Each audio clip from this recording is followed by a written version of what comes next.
Okay, good morning everybody. My name is Matt Walsh. I work for IMRG, the UK's e-commerce association, and I'm very lucky today to be the question master for our two guests, Shelly and Pedro. Can we start with a quick introduction? Tell us who you are, what you do, who you work for. Yep, shall I go? Okay, hi. So I'm Shelly Pearce. I'm the Global Marketing Director for Brompton. So I've been with the business just under a year now.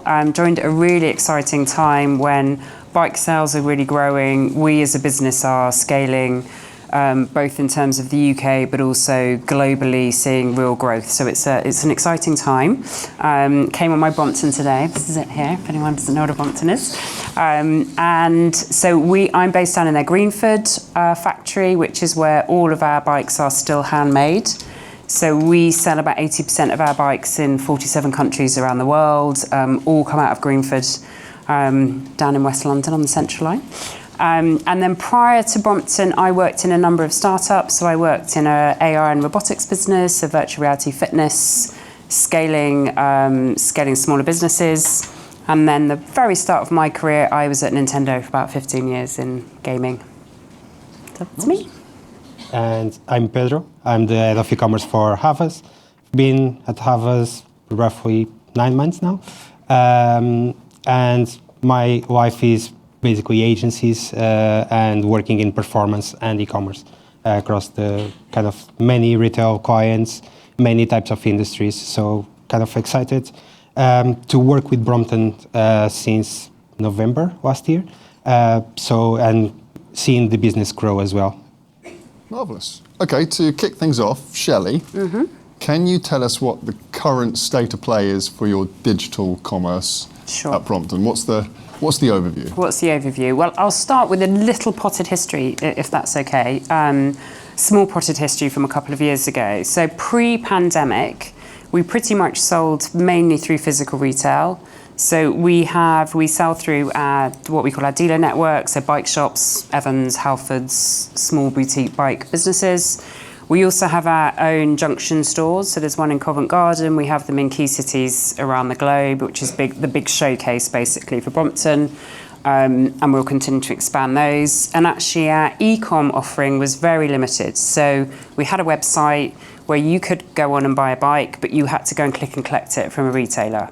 And sort of the reason for that, it's a high price item, it's got a fold, which people like to have a demo of. And actually we used to do a bike check when people used to go into store to pick up their bike. Then pandemic hit, all the bike retailers shut, and we had to do a massive pivot in the business in literally a matter of weeks. I wasn't there at the time, so I can only, but I hear the stories. So we had to do a pivot so that we were going obviously straight direct to home. And obviously the demand for bikes just grew exponentially.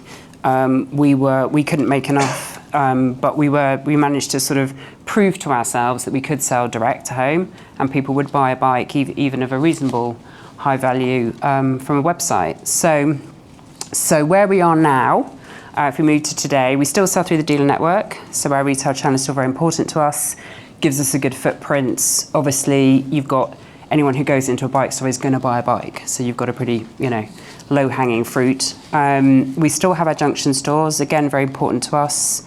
Obviously, people also like to get their bike services afterwards. So it's, you need a physical touch point at some point in a bike's journey. And we'll be growing those around the globe this year.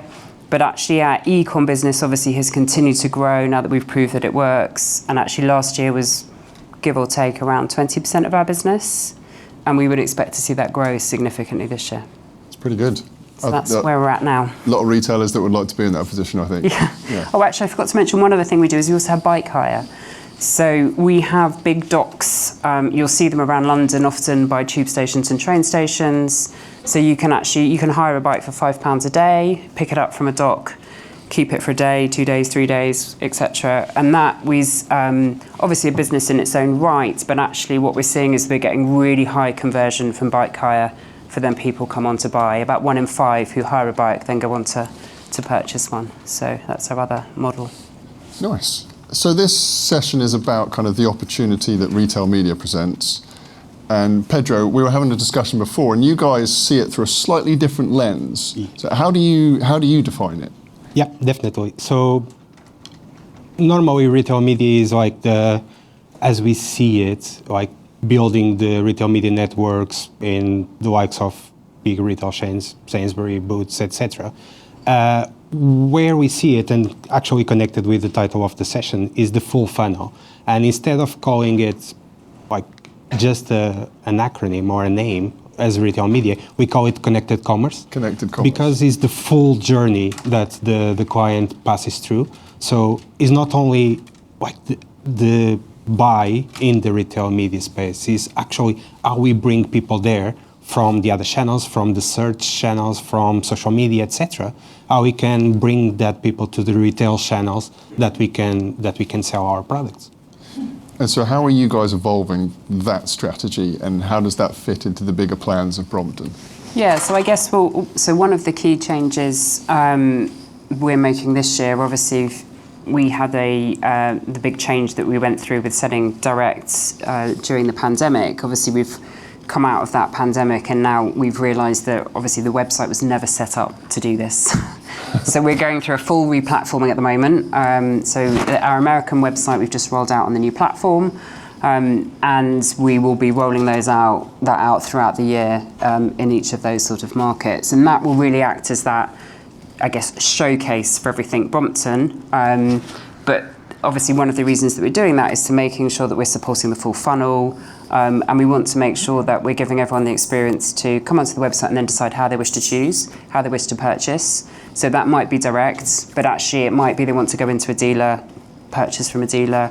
It might be that they want to go into a junction store or some combination. So I guess that's the sort of biggest change from our business. Obviously, we're continuing to grow our dealer network. So, as mentioned before, that's still really important to us, as is our junctions. We're scaling out, particularly in China, which is a massive growth for us at the moment. Amazing. So, lots going on. You sound very busy. So, Pedro, what do you think are kind of the biggest advantages to this full funnel connected commerce strategy? Yep. One of the biggest advantages is really having the customer and giving the choice to the customer that we work, because the reality is nowadays in a couple of minutes we can think about the product and buy it, because we have our phones, we have our laptops always with us. So it's really having or giving the choice to the customer to always buy in the best convenient store or website for them, and that is the place.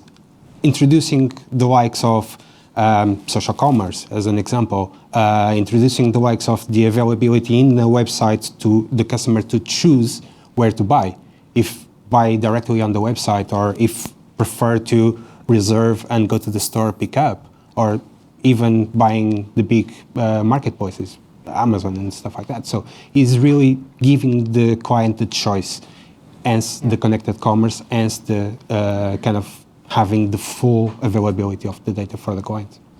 And so the data for the clients, first-party data is kind of the big golden chest that you want to get hold of. That's where all the good stuff is. Can you give any examples of work you've done with Brompton or other clients where that's been really successful? Yeah, definitely. So, yes, definitely first-party data is one of the biggest things. Not only because, there is the buzzwords of cookieless future and all of that, and we all need to think about it. But the reality is the brand sits on amounts of data that most of the times are untapped. Giving the example of Brompton, as Shelly was mentioning, the bike hire service. So is 1 in 5 that try the bike through the bike hire actually buy a Brompton after a given point of a certain amount of time. That's a phenomenal conversion. Yeah, 1 in 5 is right. It's amazing. Yeah, so tapping into those types of data that the brands have available is extremely impressive, first of all, and is extremely good for the brands. The other point is also the social channels or marketplaces. They provide data to the brands as well that can be used across the board. Clear examples are having customer data or having audiences data from a marketplace can be used in a social environment to map that audience in the social environment and kind of bring more people that is look-alike to buyers of the brand and actually push them into the journey.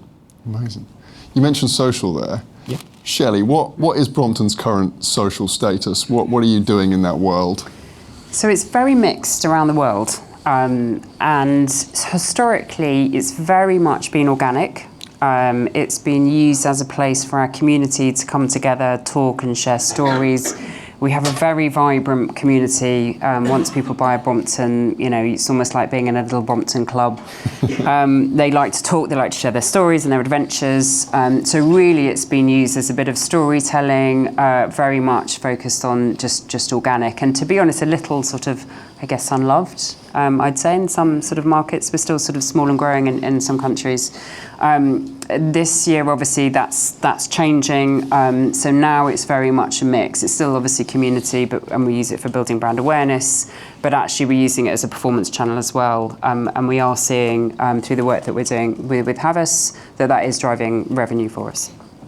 Wow. We don't sell direct through social. We're not at that stage yet.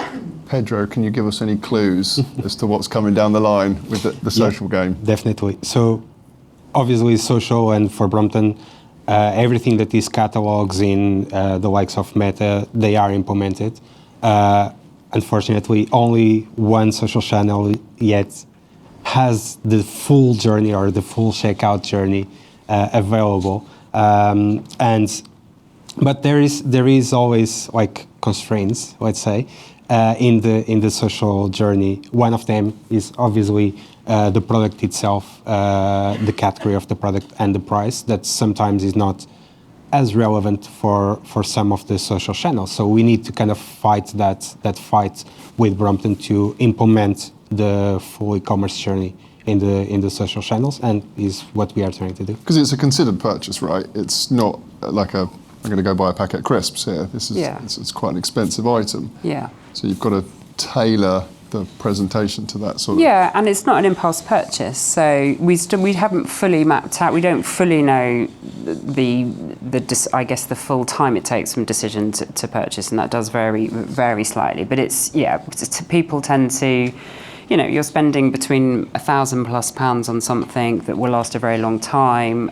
It has a folding mechanism, which obviously people want to go and try out. So hire and trial is very important, and that's what physical retail brings. So you can go into our Junction store and you can pop up to Covent Garden now, and you can borrow a bike and whiz around the block, and that's an important part of the journey as well. But having, as I said, what we proved in lockdown is that people will just buy online as well. So, So with that, there's quite a few different end destinations that someone can buy from you. How do you tie up that whole experience to be synced across any of the channels that someone interacts with Brompton on? It's a very good question. Work in progress. So I think, it starts with the website. So we are, as I've mentioned a couple of times, obviously that's the best showcase, I guess, of everything Brompton, plus our Junction stores. And I guess the key thing is we want a customer, when they come, whether they come to the website, whether they go into a dealer, or whether they go to the Junction, they have that same level of customer service and experience. And that's easier to deliver on when it's your own website platform and it's your own store. But we work really closely with the dealers as well. We have something called Brompton Academy. So there's training tools for people in store to be able to know how to service and look after a bike. So we work with our retail channel on that. We also have an accreditation program which we roll out to try and make sure that we've got good trained staff, great showcases of our products in retail. So, but yeah, it's something that we're continually working on and focusing on. We're getting to the end of our session now. Very quickly. Gosh. With all these places that someone can buy from you, the connected commerce, full funnel stuff, how do you protect the brand? Because it's such a well-respected, great brand. It is, yeah. How do you protect it? Well, it's a very iconic product, and actually, for years, pretty much we've sold through word of mouth. People see them flying around the city, and I guess our challenge is, as we grow and scale, how do we make sure that we have got consistent brand presence sort of around the globe? Again, as I mentioned, it's sort of reasonably easy to do when it's your own website or it's your own stores, and we're working closely with dealers on that. We are actually launching a brand campaign this year in spring timeframe, where we really want to bring our vision for creating urban freedom for happier lives through magical engineering. So we have got a new big brand campaign that we'll be launching in May, well soon actually, in a month, which you will see out of home, connected TV and online. So I feel like I could talk to you guys for much, much longer, but we are out of time, unfortunately. Ladies and gentlemen, please round of applause for Shelly and Pedro. Thank you. thank you. Thank you. That's great.